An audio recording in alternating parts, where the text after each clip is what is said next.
Polyamorous relationships often promise more freedom, more love, and less jealousy. But let's be honest, for many people, that's not how it plays out.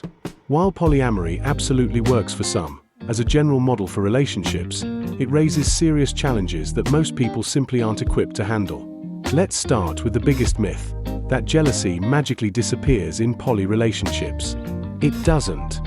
In fact, in many cases, it intensifies. Most people were raised in a culture that idealizes romantic exclusivity. Watching someone you love deeply invest in someone else, emotionally, physically, or both, can stir up insecurity, anxiety, and resentment. The emotional labor of managing those feelings across multiple relationships is something many people underestimate. And that's assuming everyone involved is equally emotionally intelligent, communicative, secure, and available. Which, let's face it, is rare. Time and energy are finite. Love may be infinite in theory, but real relationships run on attention, effort, and being present. Polyamorous setups often stretch people thin. Juggling multiple partners often turns relationships into scheduling puzzles. And when one person needs more time or emotional support, it can leave others feeling neglected. That's not inherently unethical, but it's an emotional math problem that's very hard to solve fairly. Then there's the issue of boundaries. Poly relationships require intense and consistent communication to define and respect limits. But the more people involved, the more room for misunderstanding, crossed wires, and emotional spillover.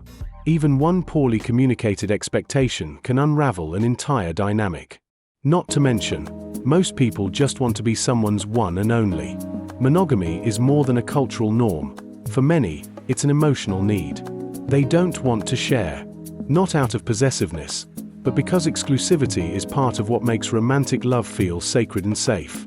Trying to fit into a poly structure when you're wired for monogamy is like forcing a square peg into a heart-shaped hole.